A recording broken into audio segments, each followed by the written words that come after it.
negatif 1 ya, maka semuanya menjadi positif nanti ya. Dan tandanya ini terbalik gitu ya. Nah, ini nanti yang negatif jadi sebelah kiri, yang positif sebelah kanan, maka dibalik saja ya, negatif kita bawa ke sebelah kiri dan yang positif menjadi sebelah kanan, maka menjadi seperti ini. Maka di sini interval kepercayaan untuk selisih rata-rata di mana variasinya tidak diketahui adalah ini. Jadi untuk yang variasinya tidak diketahui nanti kita menggunakan tabel T ya. Contohnya ini, untuk menentukan apakah suatu serum baru akan memperlambat leukemia, 9 tikus dipilih yang semuanya telah terkena penyakit tersebut. Pada tahap selanjutnya, 5 tikus mendapat serum ya, dan yang 4 tikus tidak mendapat serum. Ya, ini adalah umurnya ya. Setelah mendapat serum, itu tikus 1 umurnya 2,1 dan seterusnya, yang tidak mendapat serum umurnya ini. Nah, di sini pertanyaannya adalah dengan koefisien kepercayaan 98%, kita diminta untuk membuat interval kepercayaan untuk selisih rata-rata umur tikus yang diberi serum dan tidak diberi serum. Di sini dianggap populasinya berdistribusi normal dengan variansinya sama. Nah, di sini dari kasus ini kita tidak tahu berapa variansinya atau sigma kuadratnya tidak tahu, sehingga kita perlu menghitung simpangan baku atau variansi dari sampel ini. Nah, di sini kita mencari simpangan bakunya ya, atau variansinya dulu. Nanti ini simpangan variansinya nanti kita pakai apa? SP. Untuk menghitung SP itu kita perlu S1 kuadrat, S2 kuadrat ya. Maka kita perlu mencari variansi dari tikus yang diberi serum dan variasi dari tikus yang tidak diberi serum. Di sini kalian bisa menggunakan kalkulator atau menggunakan Excel ya. Kalau menggunakan kalkulator silahkan menggunakan kalkulator saintifik seperti itu. Di sini kita perlu memasukkan data ini ya. Karena ini ada 2 data, kita pakai tabel saja ya. Tabel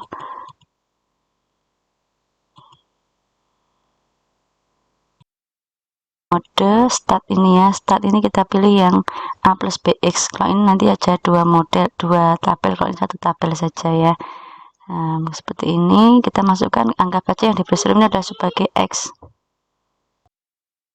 Serum kita katakan sebagai X dan yang tidak diberi serum sebagai Y ya.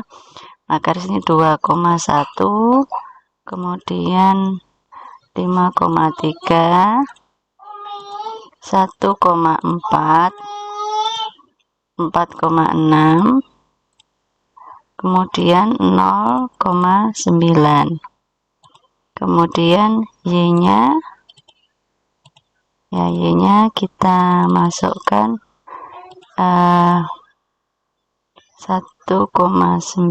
ya, 1,9, kemudian 0,5, kemudian 2,8, dan ini 3,1.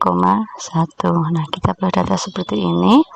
Nah, sekarang kita akan mencari variansi dari X dan variansi dari Y ya. Maka shift kita netralkan dulu, shift start ya. Ini ya, ini S dari X ya, kita peroleh 1,97.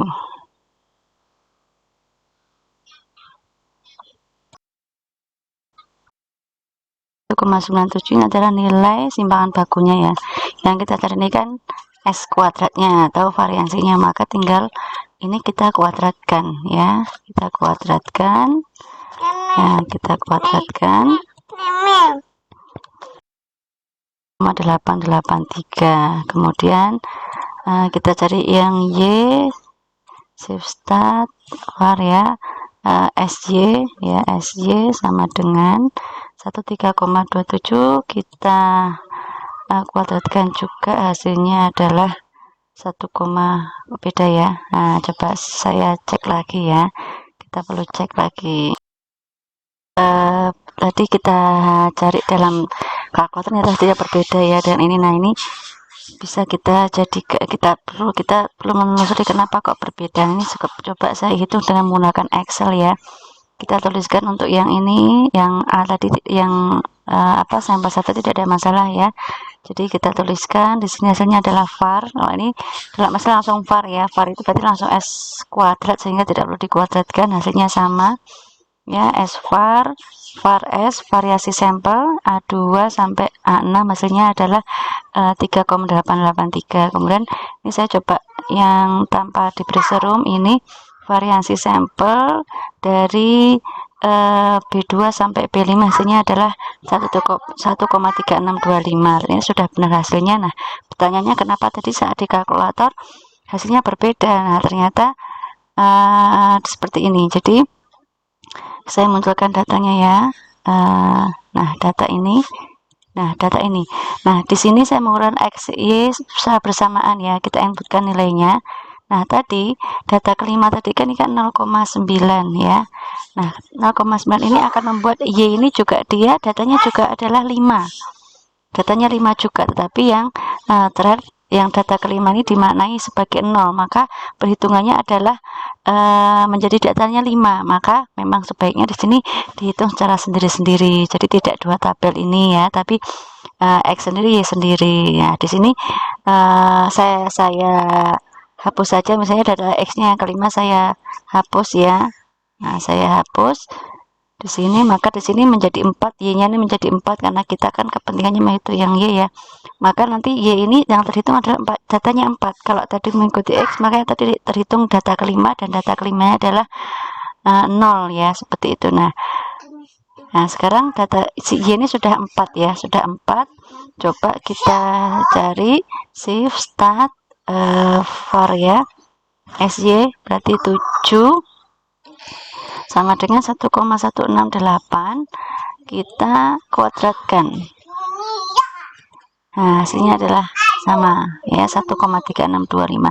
Jadi ternyata menggunakan dua tabel tidak pas, jadi sebaiknya mungkin hitungnya sendiri-sendiri saja ya. Ketika mau pakai ini ya, berarti menggunakan yang ini ya, shift start, kemudian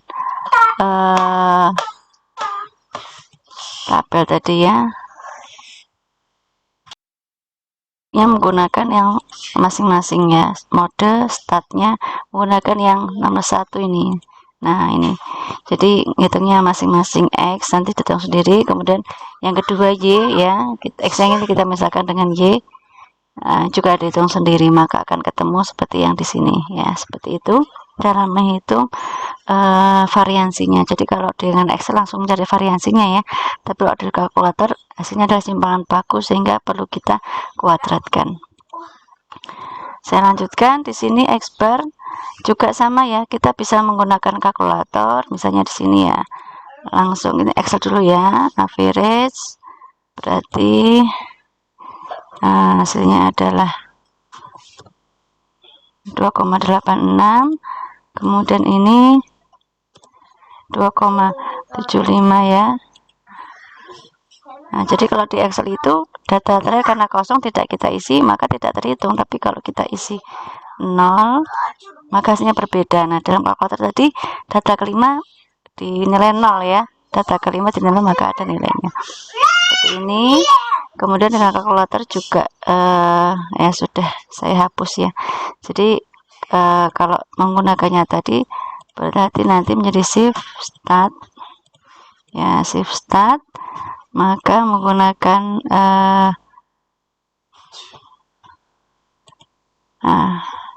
ada ini ya, ada X bar ya atau Y bar, nanti akan ketemu ya, seperti itu ya. Shift start, kemudian ada pilihan di sini, pilih yang apa, var ya atau 4 ya. Oke, nanti akan ketemu nilai rata-ratanya. Nah, selanjutnya kita akan N1 nya 5 ya, N1 nya 5, N2 nya adalah 4 ya. Kita pakai X1 nya yang di atas ya, karena ini kalau kita kurangkan hasilnya positif ya, selisihnya biar positif.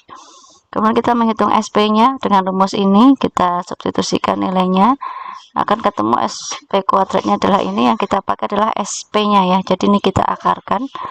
Nah, kemudian sekarang kita perlu mencari nilai tabel T itu alfanya adalah 0,01 ya, seperti yang tadi ya. Ya, jadi ini perlu mencari t tabelnya. T-nya itu adalah 0,01. Di sini DK-nya adalah DK-nya tadi kita ketahui apa, mungkin nanti perlu saya tuliskan ya. DK-nya adalah N1 tambah N2 dikurangi 2. Nah, mungkin di sini nanti perlu saya tambahkan ya. Kemudian kita menentukan T alfa ya, T alfa per 2 atau T tabel, di mana kita ketahui alfanya adalah 0,02, maka alfa per 2-nya adalah 0,01. Derajat kebebasannya adalah N1 ditambah N2 dikurangi 2. Jadi 5 tambah 4, 9, 9 dikurangi 2 hasilnya 2, sehingga kita peroleh T 0,017 adalah, kita cek untuk tabel student T ya, dimana T-nya 0,0, alfanya 0,01 dan T-nya dan DK-nya adalah 7, hasilnya 2,998 ini ya. Oke. Kemudian sekarang kita hitung saja ya, seperti biasa. Ini kita pastikan ruas kirinya ini sama, maka diperoleh ini ya, intervalnya atau dapat dituliskan seperti ini, dan interpretasinya seperti ini ya, bisa dibaca langsung ya. Kemudian ini contoh yang kedua.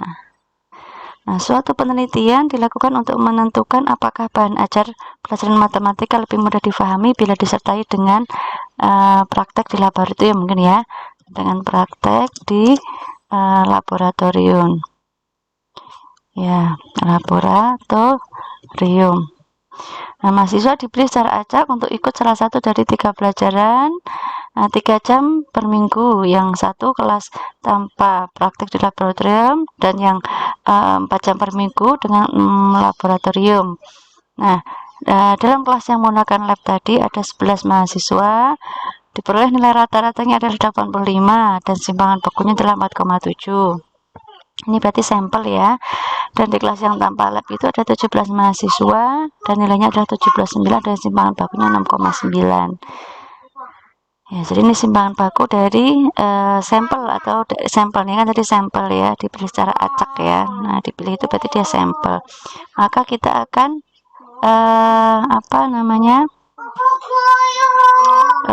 ketahui bahwa ambil yang besar saja, yang 85, berarti yang kelas dengan lab ya, kelas dengan lab sebagai X1. Kita peroleh rata-ratanya 85, kemudian simpangan bakunya adalah 4,7 ya, dan kelas yang tanpa lab itu rata-ratanya 79, kemudian banyaknya adalah 17, kemudian simpangan bakunya adalah 6,1 ya. Oke, di sini sama seperti yang tadi ya, kita masukkan nilainya ya, kita plus adalah 31,395, kemudian SP-nya berarti akar dari ini kita plus 5,65, kemudian di sini T-nya 0,0126 ya, berarti 26 ini diperoleh dari N1 tambah N2, DK-nya ini ya, N1-nya ini adalah 11 tambah 17, 28 dikurangi 2, 26. Mari kita cek 0,01, ininya alfanya 0,1 dan DK-nya 26. Oh, ternyata adalah belum ada di sini ya, perlu kita cari ya. Ya, kita cek alfa 0,01 di sini tadi ya, kemudian 26 diperoleh ini ya, diperoleh ini 2,79. Ini sudah dapat semua ya, kita pilih semua, kemudian kita masukkan nilai-nilai ini ke dalam rumusan ya, dan diperoleh hasilnya adalah ini. Oke, nah, silakan nanti dibaca ya lebih seksama terkait dengan interpretasinya.